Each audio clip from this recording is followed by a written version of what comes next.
যিজনে নেকি ইচ্ছাকৃত হিচাপে মোৰ ওপৰত মিছা কথা ক'ব, মোৰ নাম লৈ কোনো মিছা কথা প্ৰচাৰ কৰিব, তেওঁ যেন নিজৰ ঠিকনা জাহান্নামত বনাই লয়। আজি এটা ভিত্তিহীন কথা সম্পৰ্কে আলোচনা কৰিম।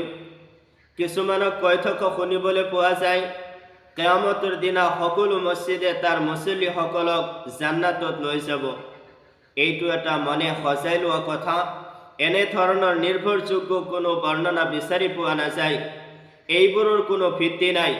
মছজিদৰ লগত সম্পৰ্ক ৰখা বা মছজিদত নামাজ পঢ়াৰ এইবোৰ ফজিলত কৈ থকা শুনা যায়। অথচ এই বিষয়ে সহি হাদিছত আছে। সহি বুখাৰীৰ 660 নং হাদিছত আহিছে, আন আবি হুৰায়ৰা রাদিয়াল্লাহু তাআলা আনহু আনিন নবী সাল্লাল্লাহু আলাইহি ওয়াসাল্লাম قال সাবআতুন ইউজিল্লুহুমুল্লাহু ফি জিল্লিহি ইয়াওমা লা জিল্লা ইল্লা জিল্লুহু। আল্লাহ তাআলা 7 শ্ৰেণীৰ মানুহক কিয়ামতৰ দিনা তেখেতৰ আৰশৰ ছাঁৰ তলত স্থান দিব, যিদিনা আল্লাহৰ আৰশৰ ছাঁৰ বাহিৰে আন কোনো ছাঁ নাথাকিব। সেই 7 জনৰ ভিতৰত এজন হ'ল ওয়াৰাজুলুন কলবুহু মুআল্লাকুন ফিল মাসাজিদ, যাৰ অন্তৰ সকলো সময়তে আল্লাহৰ ঘৰ মছজিদৰ লগত যুক্ত হৈ থাকে।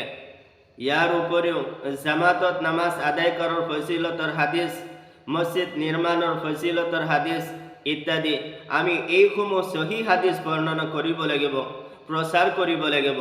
ফজিলত তথা ফাজাইল বৰ্ণনা কৰিবলৈ গৈ বনাই লোৱা কথা হাদিছৰ নামত প্ৰচাৰ কৰা একেবাৰে গ্ৰহণযোগ্য নহয়।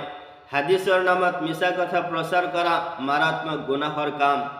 নবী করিম সাল্লাল্লাহু আলাইহি ওয়াসাল্লামে কৈছে, মান কাযাবা আলাইয়া মুতাআম্মিদান ফালয়াতাবাওয়া মাকআদাহু মিনান নার। যিজনে নেকি ইচ্ছাকৃত হিচাপে মোৰ ওপৰত মিছা কথা ক'ব, মোৰ নাম লৈ কোনো মিছা কথা প্ৰচাৰ কৰিব, তেওঁ যেন নিজৰ ঠিকনা জাহান্নামত বনাই লয়। গতিকে ইছলামৰ কোনো কথা প্ৰচাৰ কৰাৰ আগত আমি সকলোৱে যাচাই কৰিব লাগে, এইটো সঁচাকৈ হাদিছ হয় না নাই, এইটো কোৰাণৰ আয়াত হয় না নাই।